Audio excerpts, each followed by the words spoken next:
አባዬ መሸከም በቅቶሽ ነበር አይደል? የኔ ስህተት ባንቴሮን ማመኔ ነበር። ሮዛ ነች አባቴ ተቃጥሎ እንደሞት ነገረች። ምን ነው ከበደ ገዳይ ናትስ ብለሃት የለም እንዴ? መቼም የአባትሽ ደም በእጃቸውን መጥፋቱን እንደማያስተባብሉ እርግጠኛ ነኝ።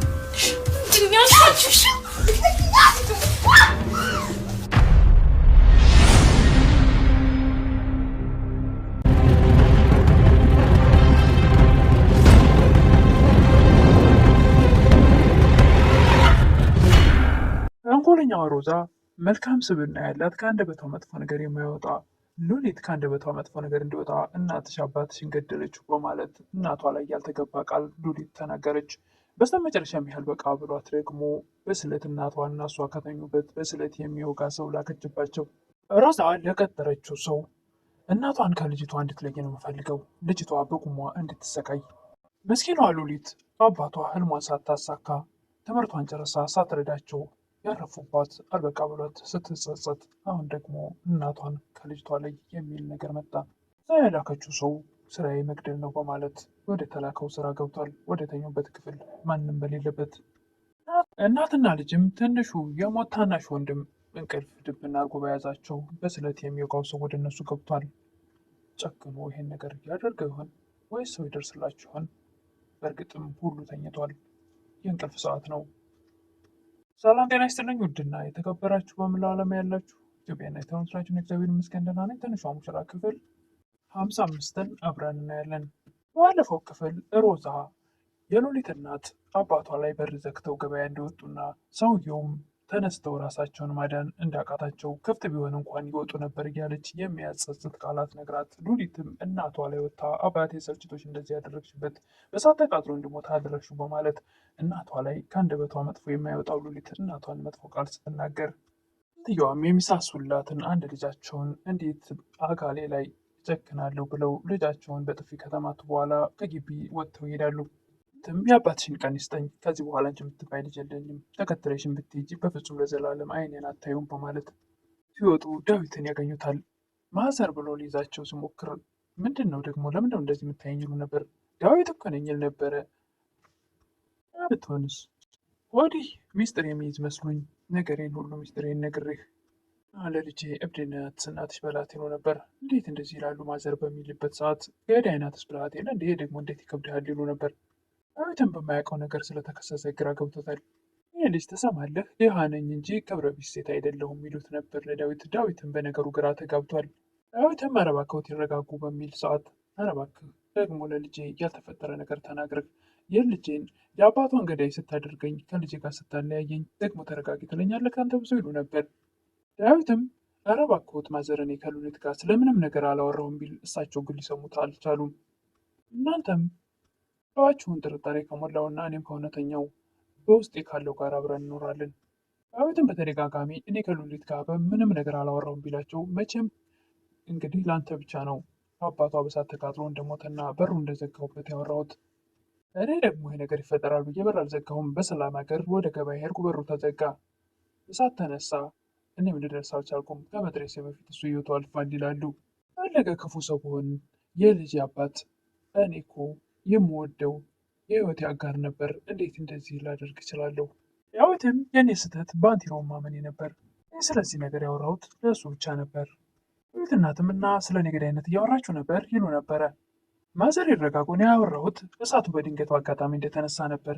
ሔዋን ሉሊትን ለማናገር ሉሊት ሉሊት እያለች ብትጠራት አልሰማ ትላታለች። በሀሳብ ተውጣ ምን ሆነች ነው ስትላት እናቴ እኮ ሄደች ትላለች። እንዴት ወዴት ነው የሚሄዱት? እሷም አታውቅም የት እንደሄደች ትላለች። ሉሊት እንዴት እንደዛ ትያለች? አስቀየምኳት እናቴን እኮ። ለምን እናቴ ሰልችቶች ነበር ወይ በእሳት እንዲቃጠል ተቃጥሎ እንዲሞት ያደረግሽው ብዬ አልኳት። አሁንም ከሉሊት አንደበት የማይወጣ ቃል ስለሆነ እጅግ በጣም ትደነግጣለች። አዎ ሔዋንዬ እናቴን ልቧን ሰበርኩት። እናቴን አባቴ ሲቃጠል በር ዘግተሽ ቁመሽ እያየች ነበሩ ያልኳት። ሔዋን እጅግ በጣም ትደነግጣለች። እንዴት ምን ነክቶች ነው?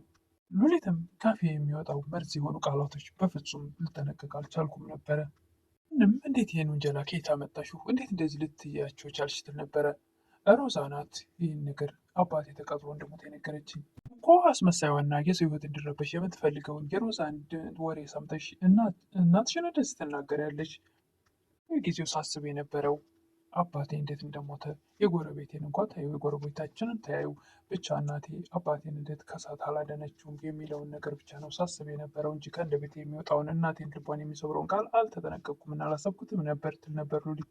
ገባንም እንዴት ሲሄዱ ዝም ታያቸዋለች፣ እንደዚህ ብለሽ ታያቸዋለች ትል ነበረ። ሉሊትም እናቷ ሲወጡ ሁለተኛ እናቴ እንዳትኝ አንቺ የምትባል ልጅ የለኝም ያሉትን ቃል ታስታውስ ነበር። ደምም ከእሳቸው ሞት በስተጀርባ የአቶ መሰለ እጅ ሳይኖርበት አይቀርም በሚል ሰዓት የሉሊት እናት ልጅ እኮ አቶ መሰለን ሳይሆን እኔን ነው ገዳይ ብላ የጠራችኝ ይሉ ነበር። ልክ ነዎት፣ ነገር ግን ባንቴሮ የሆነ ስህተት ሳይሳሳት አይቀርም ይል ነበረ። በዛ ሰዓት ሔዋን ትመጣና ባንቴሮ አልተሳሳተም፣ ይህን ነገር የነገረቻት ሮዛ ናት። ዳዊትም ሮዛ ናት ሲባል ቆይችን ሰው ምን ማድረግ አለብኝ በማለት ይቅርታ ማዘር፣ እኔ የሮዛን ባህሪ መጀመሪያ ለእርስዎ ማስረዳት ነበረብኝ ይላቸው ነበር። ሮዛም ወደ ሉሊት ክፍል ስትገባ ሉሊት ልብሶቿን ሰብስባ እናቴ እዚህ ቤት ከሄደች ደግሞ እኔም መሄድ አለብኝ፣ እኔስ ምን አለ ብዬ እዚህ እቀመጣለሁ በማለት ልብሶቿን ስትጠቀላለል ሮዛ ላግዝሽ ትላታለች። በፈጠረች ከዚህ ውጭ ልኝ ስትላት ያልሆነ ቃላት ትናገራለች። እናትሽ ዛሬ አባትሽ ትናንት ተቀብሯል፣ ነገ ደግሞ እናትሽ ትደገማለች የሚል ልብ የሚሰብር ቃላት ትናገራታለች። ሉሊትም ትዕግስቷ ሁሉ ስላለቀ ሮዛን ንቅ አድርጋ ወደ መሬት ተወረውራታለች። እዚህ በኋላ ስለ እናቴ ምንም ነገር ስትናገር እንዳልሰማች በማለት ሉሊት ሮዛን አጋርማ እየቀጠቀጠቻት እያለ ራሷን እያለች ሮዛም ብላ እየጮኸች እነ ዳዊት እሳቸውን ማዘርን ይዘው ወደ ቤት ሲመለሱ ኡታ ጮኸት ሲሰሙ ዳዊት ሩቶ ይገባል። የሰው ድምፅ ጮኸት ሲሰሙ ወይኔ ልጄ ብለው ማዘር እዛ በር ላይ ይዘረጋሉ። የበረጦ ሲደርስ መልካሟንና መልካም ስለ ልቦና ትህትና ያላትን ሔዋንን ልቧን ቀየረቻት። እናትና አባቷን ያልተገባ ቃል ተናግራ አውሬ ያደረገቻት መልካሟን ልጅ አጋርማ ራሷን ስትቀጠቅጣት ነበረ ዳዊት የደረሰው። ዳዊትም ሉሊትን ከምጨፈጭበት ላይ እንደ እባብ እየጨፈጨፈቻት ነበር። ሉሊትን ከላዩ ላይ አንስቶ ምን እንደተፈጠረ ንገሪኝ ይላል። እምገላታለሁ፣ ለመጀመሪያ ጊዜ እናቴን የተናገርኳት በእሷ ምክንያት ነው ትል ነበር። የተፈጠረው እየገባኝ አይደለም ይል ነበረ ዳዊት። አባትሽ ዛሬ ሙቷል፣ እናትሽ ነገ ትደገማለች አለችኝ ትል ነበረ ሔዋን። ሉሊት ይቅርታ፣ ሮዛ ምች በረሮ እኔ ላይ እጇን ታንሳ ወይ እገልሻለሁ ትል ነበረ። እንኳን እናቷ ላይ ማንንም ሰው ቀና ብላ የማታየዋ ሉሊት አንደበቷ መጥፎ ነገር ስለወጣ ተጸጽታ እናቷ ወዳለችበት ወደ በር መታ እናቴ ይቅርታ አድርጊልኝ፣ አሳዘኝሻለሁ። ሮዛም ለእናቷ እዚህ ዳዊትና ጄሌዎቹ ሰነጣጥቀው በነገር ሊበሉኝ ነው፣ አንቺ ደግሞ በነገር እዛ ትሰነጣጥቅኛለች ትል ነበር። የሮዛ እናትም ቆይ ልምጣልሽ እንዲሉ ነበረ። እንግዲያውስ እጅሽን አጣጥፍሽን እዛው ቁጭ በይና ሬሳዬ ተጠቅልሎ ይመጣልሻል ትል ነበር ሮዛ። እናትም ለምን ክፉ ነገር ታስቢያለሽ ይሉ ነበረ። እናቴ በወደ በተስጣሽነት ቀይረው ከትንሽ ጊዜ በኋላ እንደሚልኩልሽ እንዳትረሺ ትል ነበር። እኔ ብቻዬን ነኝ፣ ስለዚህ እኔን ማጥቃት አይከብደም። ዳዊትም ለሔዋን ልጅቷ የምትወደውና የሚወዳትን አባቷን አታለች። ሮዛ ደግሞ ልቧን ሰበረቻት። በስተ መጨረሻም ሮዛ ከገዳይ ጋር በመነጋገር ሉሊትና እናቷ በተኙበት ስለታማ ነገር የያዘ ሰው ወደ ተኙበት ክፍል ገብቷል። እሷም እናትና ልጅ ለያይ ብለዋል። ይህ የምፈልገው እናትና ልጅ ተለያይተው እናት ከእሷ ተለይቷ ህይወቷ ካለፈ ልጅ ደግሞ ቅጥል ስትልና ስትባዝን ማየት ነው የምፈልገው ብላለች። ይህ ሰው ገዳይ ነው፣ ገንዘብ ፈላጊ ነው፣ ገንዘብ ተስማምቶ ነው የመጣው። ጨክኖ ያደርገው ይሆን ወይስ ደግሞ ሰው ይደርስላቸው ይሆን? ሉሊትና እናቷ እንግዲህ የሞት ታናሽ ወንድም እንቅልፍ ድብን አድርጎ ይዟቸዋል። ሰውየውም ስለቱን ላያቸው ላይ ደቅኗል። እንዴት ሄዱ ነው ይሆን? በእውነቱ በጣም አሳዛኝ ነገር ነው። አማ ያዘው ሰው ስለቱን ላያቸው ላይ እንደደቀነ ቪዲዮ አልቋል።